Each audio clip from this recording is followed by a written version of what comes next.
بڑی تاکید کے ساتھ، شد و مد کے ساتھ اللہ تعالیٰ اپنا ایک قانون بتلا رہا ہے۔ شروع سے ہی کہا وَإِذْ تَأَذَّنَ رَبُّكُمْ، جب تمہارے رب نے اعلان کر دیا۔ اعلان کا مطلب یہ ہوتا ہے کہ بھائی یہ کوئی خاص بات نہیں ہے، یہ کسی ایک بندے کی بات نہیں ہو رہی، اعلان عام ہے۔ ہم جب اعلان کرتے ہیں کسی چیز کا، وہ چیز عمومی ہوتی ہے، اس لیے اعلان کرتے ہیں۔ جب تمہارے رب نے اعلان کر دیا، کس بات کا اعلان کر دیا؟ لَإِن شَكَرْتُمْ، اگر تم نے شکر ادا کیا، لَأَزِيدَنَّكُمْ، ضرور بضرور میں تمہیں زیادہ کروں گا۔ اچھا، پہلے اعلان کرنا یہ بھی ایک تاکید ہے، مہم حکم ہے جس کا اعلان ہو رہا ہے۔ پھر لا، لام تاکید کی، ازیدن، نون تاکید کی۔ اتنی تاکیدوں کے ساتھ کوئی بندہ شک میں نہ رہے کہ شاید میں اگر شکر نہ بھی کروں تو مجھے معاف کر دیا جائے۔ نہیں، قانون عام ہے، تو بھی اس کی زد میں آ سکتا ہے۔ زیادتی تب کروں گا جب تو شکر کرے گا۔ کتنی زیادتی کروں گا؟ کوئی حد نہیں، صرف اتنا ہے تو شکر کرتا جا۔ جتنا جتنا شکر کرتا جائے گا اتنا اتنا میں زیادہ دیتا جاؤں گا۔ شکر کس پہ ہوتا ہے؟ شکر نعمت پہ ہوتا ہے۔ تو پہلے نعمتیں عطا کی، پھر شکر کا مطالبہ کیا ہے۔ لَأَزِيدَنَّكُمْ، کس میں زیادہ کروں گا؟ مزید نعمتیں دوں گا۔ تو جتنا جتنا بندے سے شکر بڑھتا جائے گا اتنا اتنا اس کے خالق سے نعمتوں میں اضافہ بڑھتا جائے گا۔ پھر اس کا مفہوم بھی بیان کر دیا، وَلَئِن كَفَرْتُمْ، اور اگر تم نے کفر کیا، وہاں بھی تاکید کے ساتھ فرمایا اِنَّ عَذَابِي لَشَدِيدٌ، اِنَّ کی تاکید اور لام لگا کر شدید پر، پھر خود شدید میں تاکید۔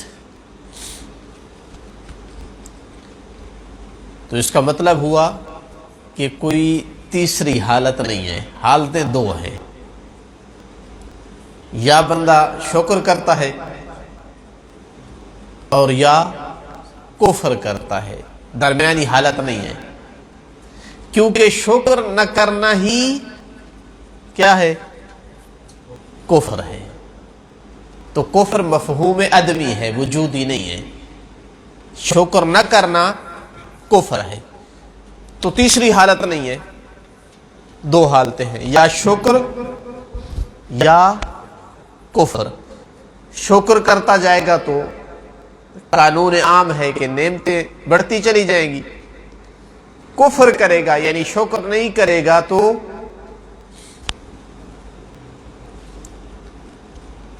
اللہ کا عذاب آئے گا، اور وہ عذاب کم از کم کیا ہوگا؟ کہ اپنی نعمتیں چھیننا شروع کر دے گا۔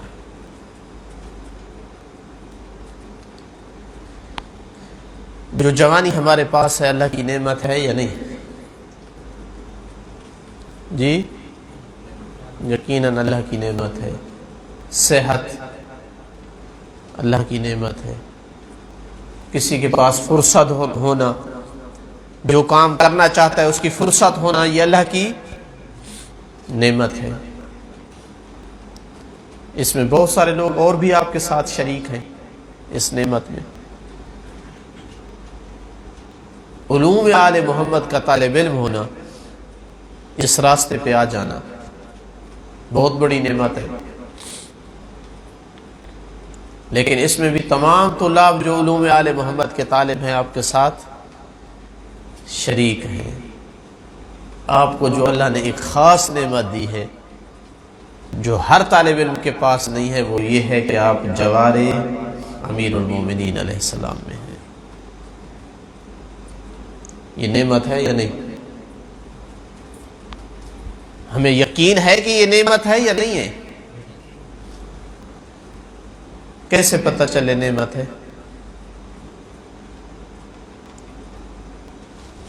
کوئی پوچھ لے نعمت کیسے ہے، کیوں نعمت ہے؟ بھائی اس لیے نعمت ہے نا کہ نعمت وہی ہوتی ہے جس کی انسان کو حاجت ہوتی ہے، ضرورت ہوتی ہے، جس کی تمنا ہوتی ہے، وہ مل جائے تو یہ اس کے لیے نعمت ہے۔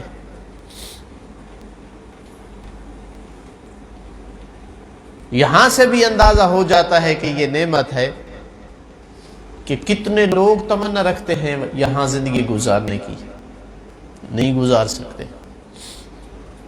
کتنے لوگ ہیں ان کو اختیار دیا جائے، کتنے لوگ ان کو اختیار دیا جائے کہ آپ کو دنیا کے کسی خوبصورت ترین علاقے میں جہاں ہر سہولت مہیا ہوگی وہاں رہائش دیتے ہیں، اور چاہیں تو نجف اشرف میں دیتے ہیں۔ کتنے محبان امیر المومنین دنیا کے ہر خطے پر نجف اشرف میں رہنے کو ترجیح دیں گے۔ کئی لوگ ان کو کوئی کمی نہیں ہے وہاں جہاں پہ ہیں، لیکن ان کی خواہش ہے کہ اپنی زندگی نجف اشرف میں گزاریں، کوئی اسباب مہیا ہوں، لیکن حالات ان کو اجازت نہیں دیتے۔ اس لیے کہ جوار امیر المومنین علیہ السلام میں جو رحمت ہے اللہ کی، جو برکتیں ہیں یہاں، جو زیارت کا شرف ہے یہاں، وہ ہر جگہ میسر نہیں ہے۔ درود بھیجیے محمد و آل محمد پر۔ وآل محمد۔ اگر یہ نعمت ہے تو پھر تقاضا کرتی ہے کہ اس کا شکر ادا کیا جائے۔ لئن شکرتم، کیا شکر ہے؟ ایک طالب علم چاہتا ہے میں اس نعمت کا شکر ادا کروں تاکہ کفر نعمت سے بچوں، تو کیا ہے اس نعمت کا شکر؟ کیا ہے؟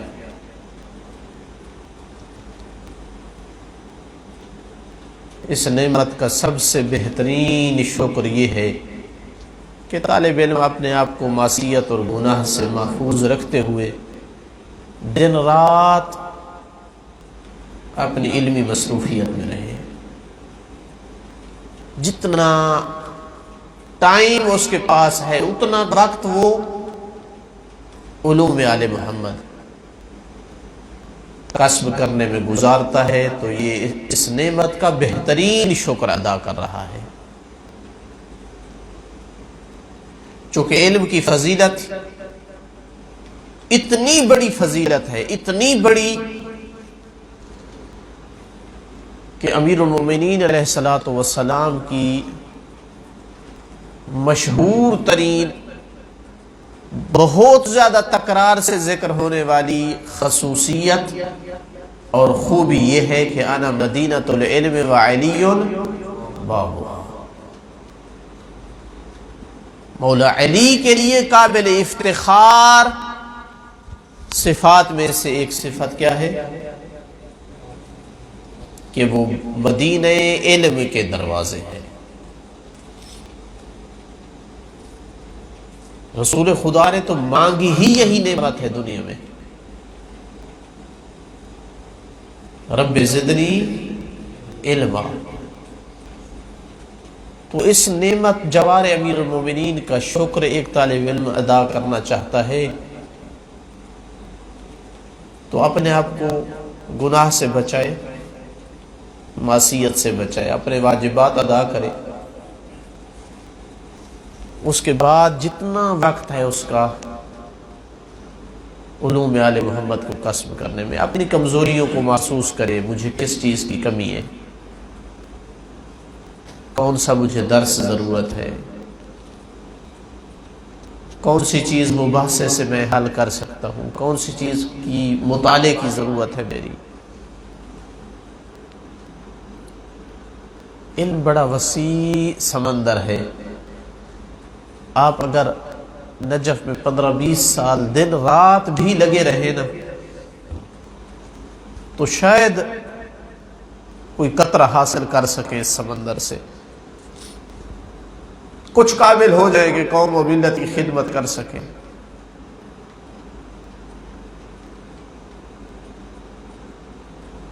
تو یہ اس نعمت کا شکر ہے۔ اگر کوئی نہیں کرتا تو کیا ہو جائے گا؟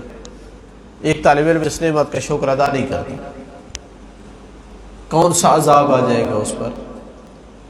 وَلَئِن كَفَرْتُمْ إِنَّ عَذَابِي لَشَدِيدٌ، کون سا عذاب آئے گا؟ بڑے عذاب آئے ہیں یہاں، کتنے طلبہ یہاں سے ذلیل اور خوار ہو کر نکالے گئے ہیں۔ ان کے خوابوں میں نہیں ہوتا کہ میں اتنا جلدی جانے والا ہوں، ایسا دھکا لگتا ہے غیب سے کہ پھر ساری زندگی امیر المومنین کے جوار سے محروم ہو جاتا ہے۔ ایک عالم دین سے یہاں سنا تھا کہ ایک طالب علم بڑی شکایت کرتا بار بار کہ نجف سخت ماحول ہے اور یہاں کچھ نہیں ہے اور یہ ہے وہ ہے۔ رات کو سویا ہوا تھا اور حکومت نے اٹھایا اور بارڈر کے باہر پھینک دیا جا کر، کوئی اس پر اس طرح کی تہمت اور اتہام لگی۔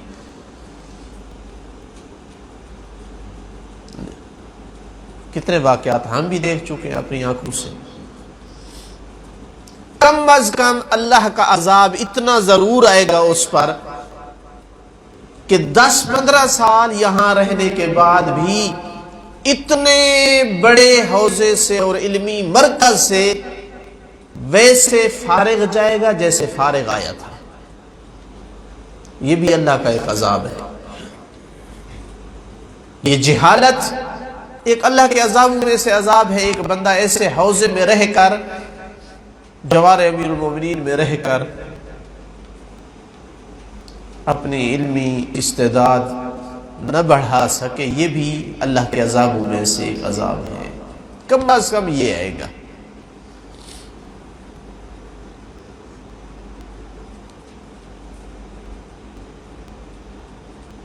ایک طالب علم کے بارے میں ایک سے زیادہ دفعہ بعض اساتذہ سے سنا تھا یہ واقعہ۔ 10-15 سال 20 سال ہو گئے حوزے میں اس کو، علاقے والوں نے مجبور کر دیا کہ ہمیں علاقے میں ضرورت ہے۔ عالم مرجع جو تھا اس سے بھی کہا کہ اس سے بھیجو، بڑی ضرورت ہے۔ اب جب یقین ہو گیا نا اس کو کہ اب مجھے جانا ہی جانا ہے، تو ندامت اور پشیمانی لے کر کے بیٹھ گیا کہ میں نے تو کچھ پڑھا نہیں ہے، میں کیا جا کر کروں گا، کیا بتاؤں گا۔ یعنی مجھے اس واقعہ سے لگتا ہے کہ کم از کم اتنا تو اس میں دین تھا نا کہ میں نے غلط نہیں بتانا، صحیح میرے پاس نہیں ہے، غلط نہیں بتانا۔ اس جرأت مند سے تو اچھا تھا نا کہ جو لوگوں کو غلط بتاتا ہے۔ تو اس واقعے میں یہ ہے کہ رات کو امیر المومنین علیہ السلام کی ذریح اقدس سے جا کر چمٹ گیا، پوری رات روتا رہا کہ مولا میری طرف سے روتا ہی ہے، میں نہیں پڑھا ہوں، میرے پاس کچھ نہیں ہے۔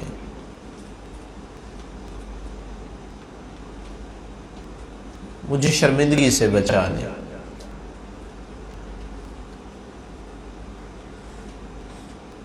بہرحال روتے روتے سو گیا وہ۔ رات کو خواب میں امیر المومنین علیہ السلام نے ملاقات ہوئی، بہرحال کچھ عطا ہو گیا اس کو۔ تو یہ بھی اس کے اندر کوئی کچھ تھا تو اس نے کچھ پا لیا، ورنہ کتنے بدبخت ایسے جو جیسے آئے تھے ویسے چلے گئے۔ تو کم از کم کفران نعمت کا یہ سزا ضرور ملتی ہے یہاں۔ بعض تو جو پہلے استعداد ہوتی ہے وہ بھی ختم کر کے جاتے ہیں، پہلے کچھ کتابیں پڑھانے کی اہلیت ہوتی ہے، فضول زندگی گزارنے کے بعد وہ استعداد بھی چلی جاتی ہے۔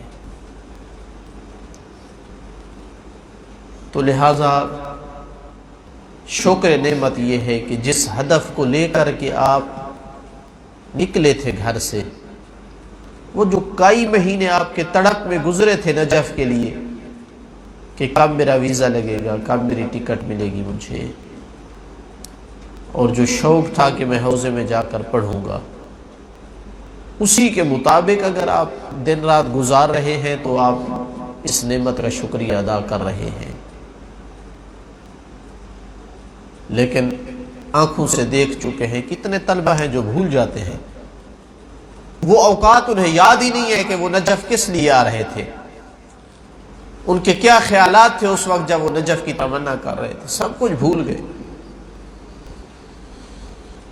اور کاموں میں پڑ گئے۔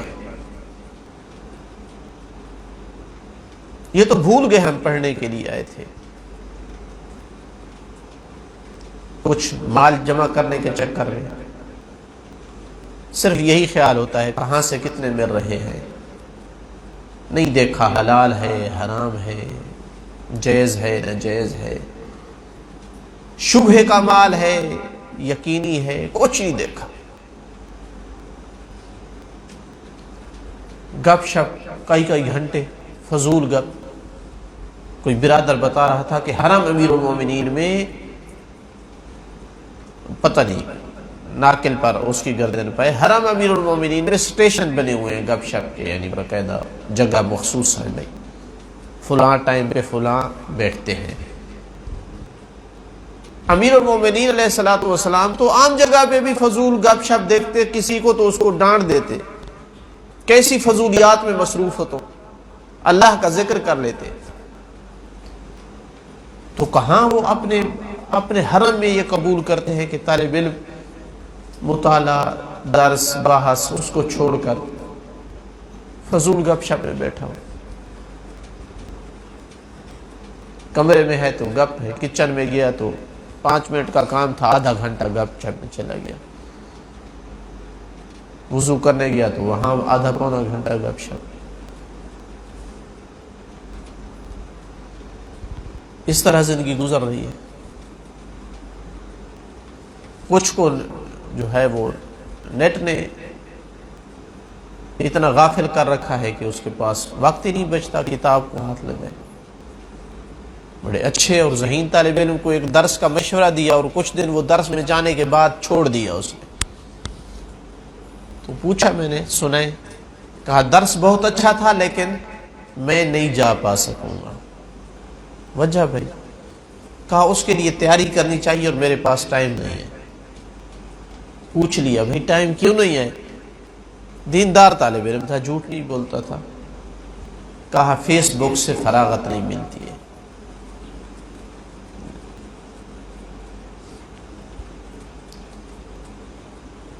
تو بہت ساری چیزیں ہیں آپ ارد گرد دیکھ رہے ہیں کہ جو موجب بنتی ہیں اس کفران نعمت کا۔ کوئی حرام مال کھا لیتے ہیں، کوئی فضول محفلیں۔ فضول محفل میں صرف یہ نہیں ہوتا کہ ٹائم ضائع ہوا ہے، ایسی محفلوں میں اکثر اوقات معصیت ہوتی ہے۔ کسی عالم دین مرجع پہ بات ہوگی، تہمت، ظنون، صرف بدگمانیاں کسی طالب علم کے بارے میں ہوگی، کسی عام مومن کے بارے میں۔ تو صرف یہ نہیں کہ فضول ٹائم ضائع ہوتا ہے، معصیت ہوتی ہے۔ بہت زیادہ تاکید ہے روایات میں کہ لا یعنی باتوں سے اجتناب کریں، ورنہ یہ انسان کو معصیت تک لے جاتی ہے۔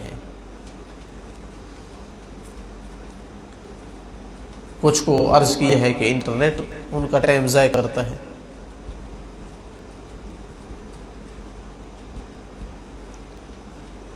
تو بہت ساری چیزیں ہیں جو، اور بعض جو ہے وہ دعوتوں کے اور کھانے پلانے کے بہت زیادہ شوقین ہوتے ہیں، ان کا کوئی دن فارغ نہیں ہوتا۔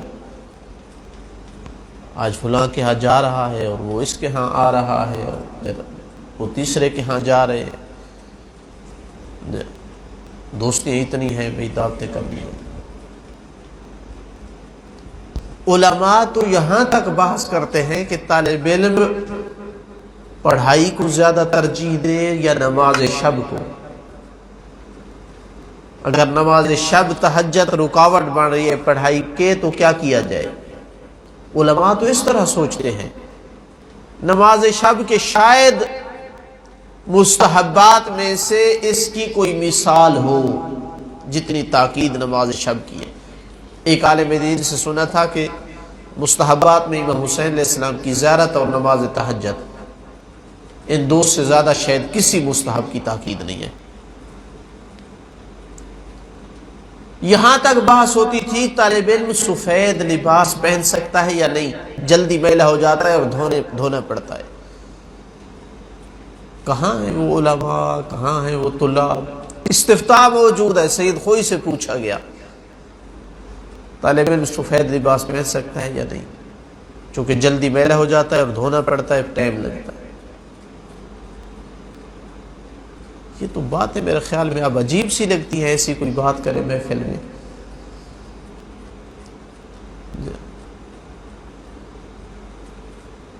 تو یہ چیزیں ہیں جو طالب علم کو کفران نعمت کی طرف لے جاتی ہیں. ان سے بچنا ہے. ان سے بچنے کے لیے کیا کیا جائے؟ طالب علم کہتا ہے مجھے غفلت ہو جاتی ہے، ارادہ کرتا ہوں، نیت بناتا ہوں، لیکن ایک دو دن بعد پھر وہی حالت. نہیں، اس کے لیے مسلسل چارجنگ کی ضرورت ہے، اور یہ ہر بندے کو ہے، آپ کو نہیں. اے موسیٰ اس وقت چین سے بیٹھنا جس دن خبر آ جائے کہ شیطان مر گیا ہے، ورنہ تب تک جہاد جاری ہے. تو یہ جہاد رکھنا ہوگا. بہترین وسیلہ اس جہاد کا، بہترین اسلحہ، بہترین تیاری اس جہاد کی دعا اور مناجات ہے.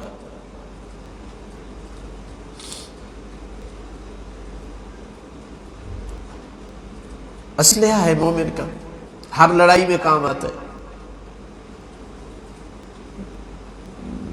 میں ذاتی تجارب سے جب کسی بندے کو دیکھتا ہوں نا کہ ذلیل اور خوار ہو گیا ہے، عزت نفس اس کی نہیں رہی، یقین ہونے لگتا ہے کہ اس کا اللہ سے رابطہ نہیں ہے.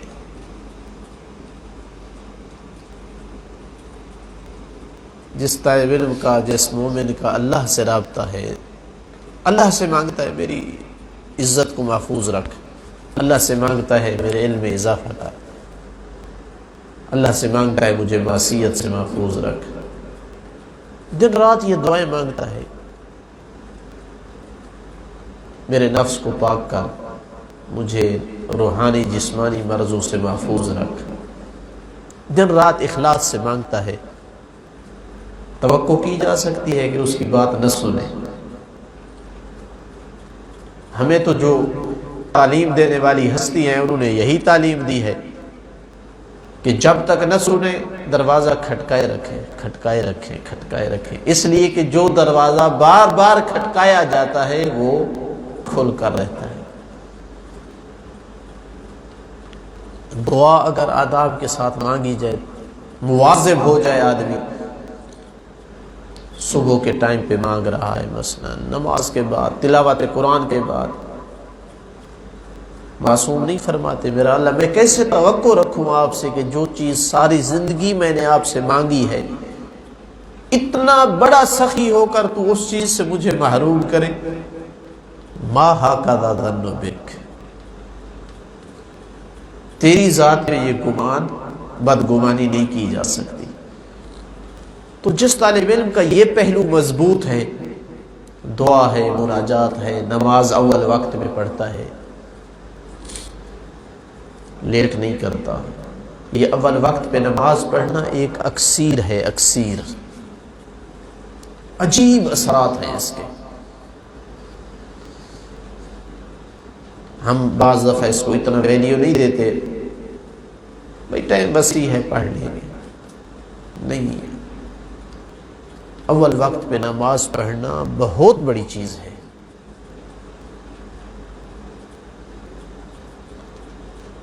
غالباً آغا بہجت سے کسی نے سوال کیا تھا،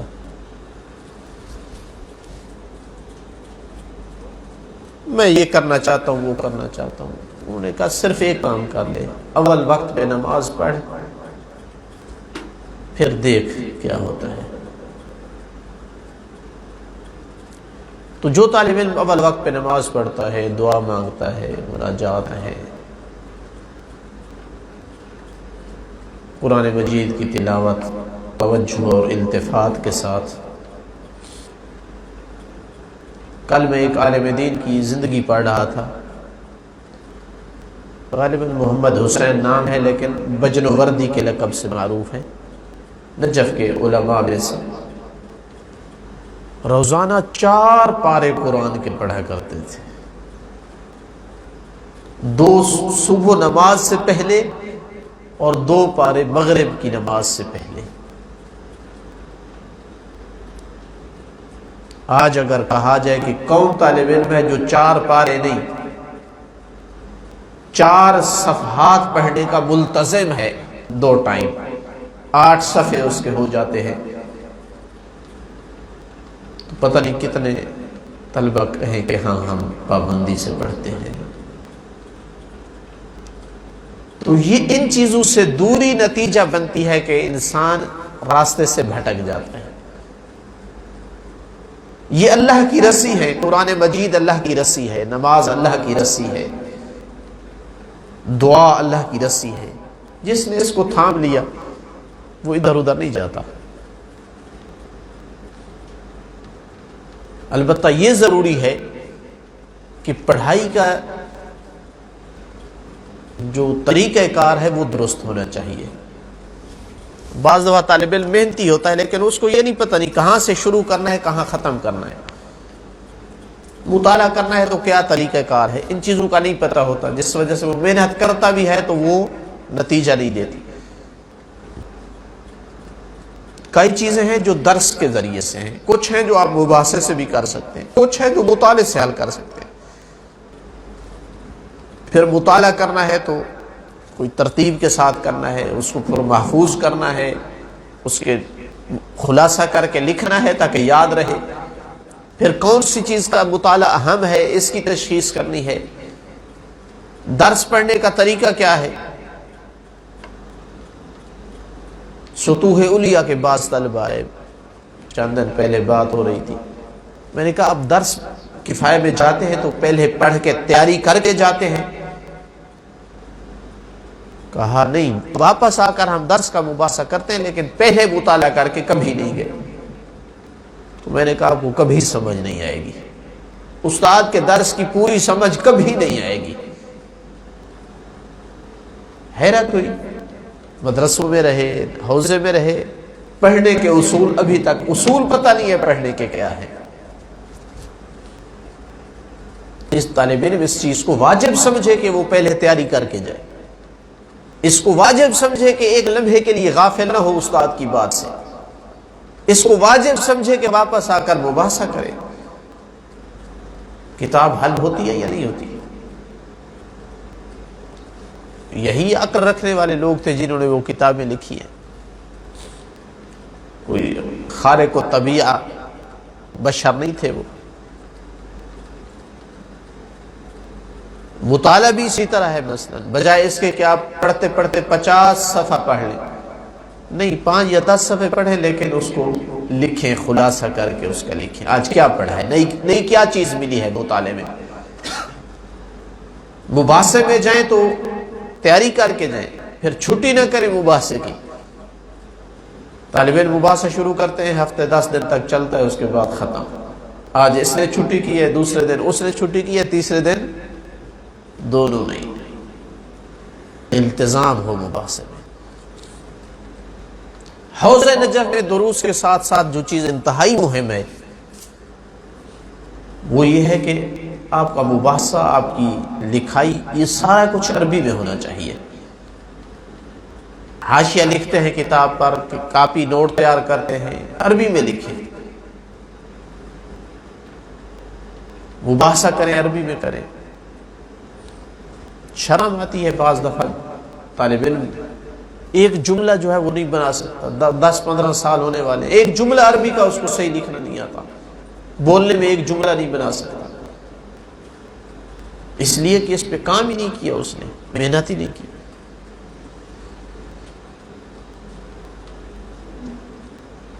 اب 15 سال کوئی تھوڑا عرصہ نہیں ہے کوئی زبان سیکھنے کے لیے، سارے اس کی کتابیں عربی میں ہوں اور پھر بھی اس کا ہاتھ تنگ ہو لکھنے یا بولنے سے، یعنی باعث شرم ہے یہ چیز۔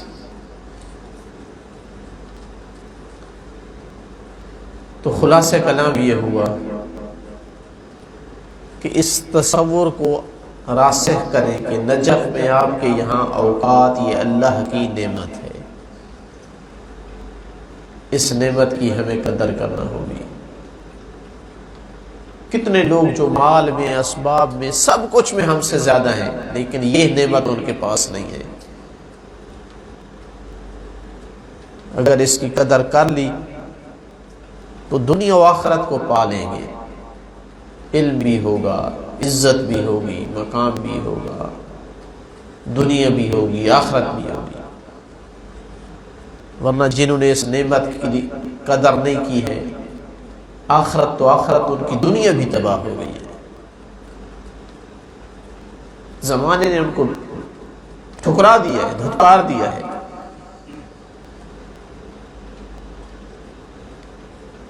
اور اس کو دوبارہ تاکید سے عرض کروں کہ طالب علم تب بھٹکتا ہے،